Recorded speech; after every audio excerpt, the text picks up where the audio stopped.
হয়েছেন তাদেরকে বাংলাদেশ যুব অধিকার পরিষদের পক্ষ থেকে অসংখ্য ধন্যবাদ।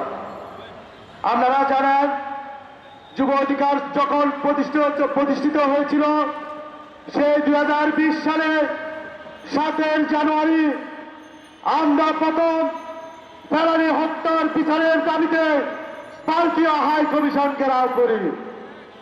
ঠিক তার পরের বছর 2021 সালে গুজরাটের কসাই নরেন্দ্র মোদী যখন বাংলাদেশে আগমন করে তার বিরুদ্ধে লাগাতার কর্মসূচি গ্রহণ করে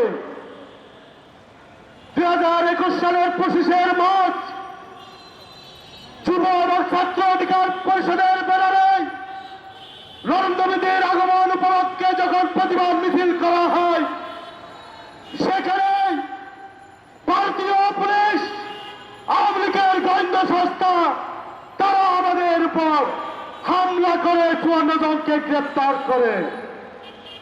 অনেকের রক্ত, শ্রম, ঘাম, ত্যাগের বিনিময়ে আজকে বাংলাদেশের প্রতিটি ঘরে ঘরে ভারতের বিরুদ্ধে দুর্বার আন্দোলন গড়ে উঠেছে।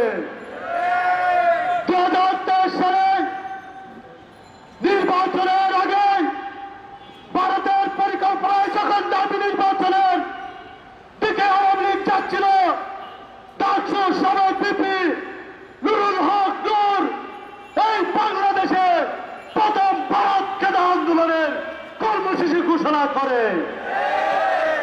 আমরা স্পষ্ট বলতে চাই, ভারতের সাথে আমরা বলতে চাই না।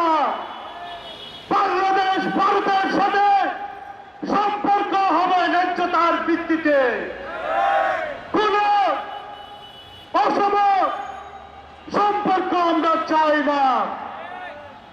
বাংলাদেশকে আমরা যদি মনে করেন হায়দ্রাবাদ, সিকিম, তাহলে ভুল করবেন।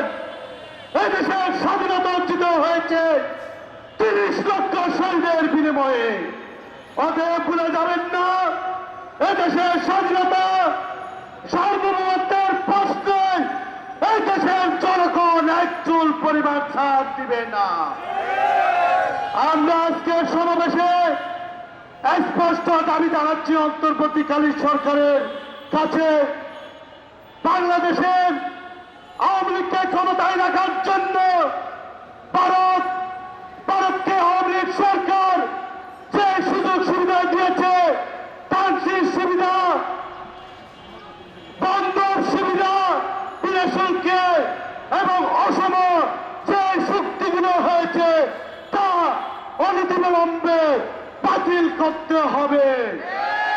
অসম চুক্তিতে বাংলাদেশ সম্পর্ক বিনির্মাণ করতে পারে না। অতএব ভারত আমাদের প্রতিবেশী, আমরা চাই না আপনাদের বিরুদ্ধে আমরা কথা বলতে। আমরা আমাদের অধিকার চাই। সীমান্তের হত্যা, সৈন্যের কোটায় আমরা চাই পারস্পরিক ন্যায্যতার ভিত্তিতে যে কোনো সম্পর্ক। কাকে অবৈধভাবে ক্ষমতায় রেখে বাংলাদেশ থেকে যখন যা ইচ্ছা তখন তা নিয়ে যাবেন, এই যুগ শেষ হয়েছে। আমি ডক্টর মোহাম্মদ ইউনূসকে ধন্যবাদ জানাতে চাই। উনি বলেছিল 24-এর ছাত্র জনতার গণ অভ্যুত্থানে যখন একজনকে হত্যা করা হয় 4 জন দাঁড়িয়ে যায়। ডক্টর মোহাম্মদ ইউনূস জাতীয় সংগ্রামে স্পষ্ট ঘোষণা করেছে, আপনারা যখন বাংলাদেশে একটা গুলি চালাবেন আরো 40 জন দাঁড়াবেন। অতএব আমরা বুঝতে শিখেছি, বাংলাদেশ বঙ্গবন্ধু সে অসম বাংলাদেশ নাই। এই বাংলাদেশ গৃহপালিত আওয়ামী লীগ শেখ হাসিনার সেই বাংলাদেশ নাই। অতএব বাংলাদেশের সাথে সম্পর্ক হবে ন্যায্যতার ভিত্তিতে। আজকের সমাবেশে উপস্থিত সবাইকে ধন্যবাদ জানিয়ে আমার বক্তব্য শেষ করেছি। ধন্যবাদ। আসসালামু আলাইকুম।